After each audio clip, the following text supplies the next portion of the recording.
in order to enable the House to move and pass a resolution on the recent developments in India-Pakistan relations. I now put the motion before the House. Those who are in favor of the motion may say aye. Those against the motion may say no. I think the ayes have it. The ayes have it. The motion is adopted unanimously. Please move the resolution. Senate میں بھارتی جارحیت کے خلاف قرارداد مذمت متفقہ طور پر منظور۔ قرارداد کے متن میں کہا گیا بھارت کے تمام الزامات کو مسترد کرتے ہیں، سنتاس معاہدے کی معطلی جنگ کے مترادف ہے، بھارت کی کسی بھی جارحیت کا بھرپور جواب دیا جائے گا، پاکستان مقبوضہ کشمیر کی عوام کی حمایت جاری رکھے گا۔ نائب وزیر اعظم اسحاق ڈار نے مذمتی قرارداد سینٹ میں پیش کی۔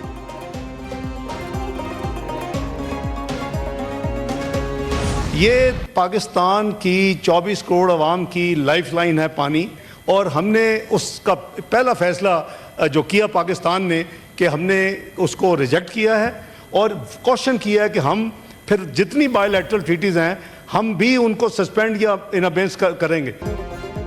پانی 24 کروڑ پاکستانیوں کی لائف لائن قرار، پاکستان نے بھارت پر واضح کر دیا۔ سینٹ اجلاس میں نائب وزیر اعظم اسحاق ڈار نے کہا سنتاس معاہدہ اتفاق رائے کے بغیر معطل نہیں کیا جا سکتا، قومی سلامتی کمیٹی کہہ چکی پانی بند کرنا جنگ کے مترادف ہوگا، کسی نے پاکستان کو میلی آنکھ سے دیکھا تو ماضی کی طرح جواب دیا جائے گا۔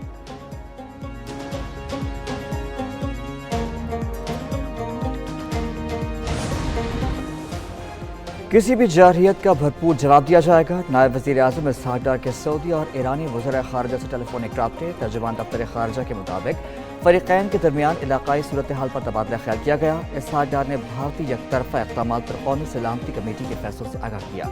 اسحاق ڈار نے بھارت کے بے بنیاد الزامات کو مسترد کر دیا۔ نائب وزیر اعظم کا پاک بھارت تعلقات کی نگرانی کے لیے وزراء خارجہ میں قائم آپریشن روم کا بھی دورہ۔ بھارت جو ہے جارحیت کا ایک آپشن جو ہے وہ اس کا انتخاب کرتا ہے تو ہم اس کا بالکل جواب دیں گے۔ پاکستان بھارت کے مقابلے کے لیے 200% تیار، وزیر دفاع کا بھارت کو کسی بھی ایڈونچر سے باز رہنے کا مشورہ۔ خواجہ آصف کہتے ہیں لائن آف کنٹرول پر صورتحال کشیدہ، بھارتی جارحیت کا بھرپور جواب دیں گے۔ بھارت کے پاس پاکستان کے ملوث ہونے کا کوئی ثبوت نہیں، بھارتی میڈیا پر بالی ووڈ کا بہت زیادہ اثر ہے، بھارت کا پاکستان کے چہروں میں دہشت گردی کا منصوبہ ہے۔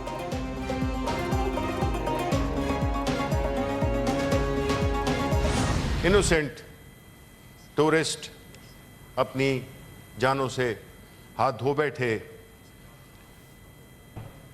ہم اس کو بڑے اسٹرانگلی کنڈیم کرتے ہیں۔ 7.5 لاکھ فوج کی موجودگی میں پہلگام واقعہ ہونا سوالیہ نشان۔ سینٹ اجلاس میں اپوزیشن لیڈر شبلی فراز کا اظہار خیال، بولے کہ بھارت اپنے مضمون مزاحم میں کبھی کامیاب نہیں ہو سکا۔ شہید رحمان نے کہا کہ پاکستان میں دہشت گردی میں بھارت ملوث ہے۔ ایمل ولی خان بولے بھارت نے شرمناک حرکت کی ہے، ڈرامے کی مذمت کرتے ہیں۔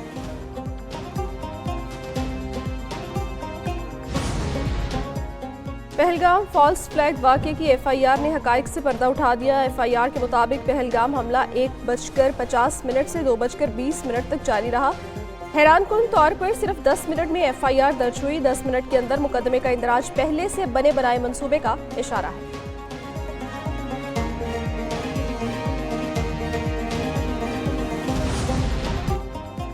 پہلگام فالس فلیگ واقعے کے بعد بھارتی فضائیہ بھی بوکھلاہٹ کا شکار، بھارتی فضائیہ اپنے ہی عوام کی دشمن بن گئی۔ بھارتی لڑاکا طیارے نے اپنے ہی آبادی پر بم گرا دیا۔ واقعہ بھارتی ریاست مدھیہ پردیش کے علاقے شیخ پوری میں پیش آیا۔ بم گرنے سے آبادی اور املاک کو شدید نقصان پہنچا۔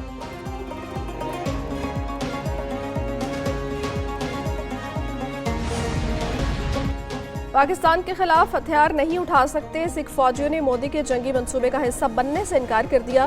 بی جے پی کے ہندوتوا ایجنڈے کی تکمیل کے لیے مودی سکھوں کو پاکستان کے خلاف ہتھیار کے طور پر استعمال کرنا چاہتا ہے، مودی کے جنگی جنون کا حصہ نہ بنے۔ خالستانی رہنما گرپتونت سنگھ پنو نے سکھ فوجیوں کو تلقین کر دی، کہتے ہیں پاکستان کے خلاف سکھ جنگ نہیں کر سکتے۔ ادھر بھارتی ریاست آسام سے تعلق رکھنے والے مسلمان رکن قانون ساز اسمبلی امین الاسلام کو گرفتار کر لیا۔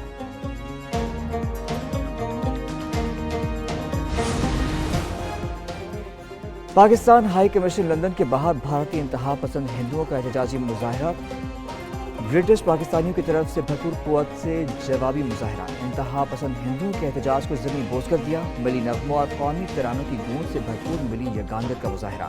پاکستان، افواج پاکستان اور پاکستانی عوام سے برٹش پاکستانیوں کا بھرپور اظہار یکجہتی۔ بھارتی ہندو انتہا پسند مظاہرین کو ابھی نندن کی پسندیدہ پاکستانی چوائس سے جواب دیا گیا۔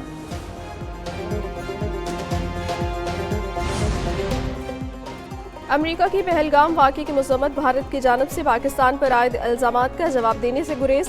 ترجمان امریکی محکمہ خارجہ ٹامی بروس نے پریس بریفنگ میں کہا، پاک بھارت معاملات کو بہت قریب سے دیکھ رہے ہیں، جموں کشمیر کے معاملے پر فوری طور پر کوئی پوزیشن نہیں لے رہے، دونوں ممالک کے درمیان صورتحال تیزی سے تبدیل ہو رہی ہے۔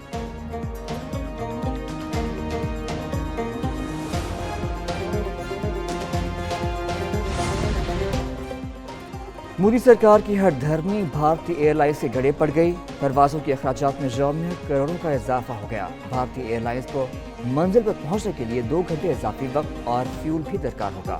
پاکستانی فضائی حدود کی 5 بھارتی ایئر لائنز استعمال کرتی ہیں۔ 2 طرفہ پروازوں کی یومیہ تعداد 25 سے زائد ہے۔ پاکستانی فضائی حدود استعمال کرنے والی پروازیں ممبئی، احمد آباد، لکھنؤ، دہلی، گوا اور دیگر شہروں سے آپریٹ کی جاتی ہیں۔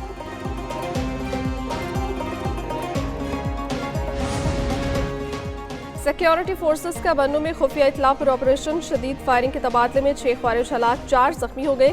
آپریشن 23 اور 24 اپریل کی درمیانی شب کیا گیا۔ ISPR کے مطابق علاقے میں کلیئرنس آپریشن جاری، پاکستانی فورسز دہشت گردی کے مکمل خاتمے کے لیے پرعزم۔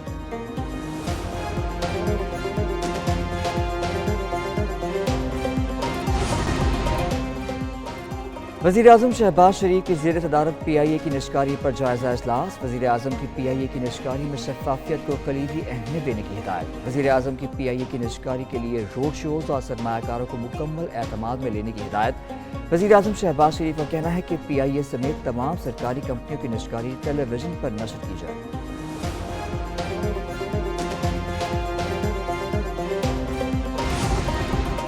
وزیراعظم شہباز شریف کا مولانا فضل الرحمان سے ٹیلی فونک رابطہ، کینال کے معاملے پر کیے گئے فیصلے سے آگاہ کیا۔ وزیراعظم نے کہا، کوئی بھی متنازع کام نہیں کریں گے۔ مولانا کی حکومتی فیصلے کی تعریف، بولے نوٹیفیکیشن ہونے تک غیر یقینی کا خاتمہ نہیں ہوگا۔ وزیراعظم نے کہا، کینال معاملے پر 2 مئی کو مشترکہ مفادات کونسل کا اجلاس طلب کر لیا ہے۔ وزیراعظم نے مولانا کو کھانے کی دعوت بھی دی۔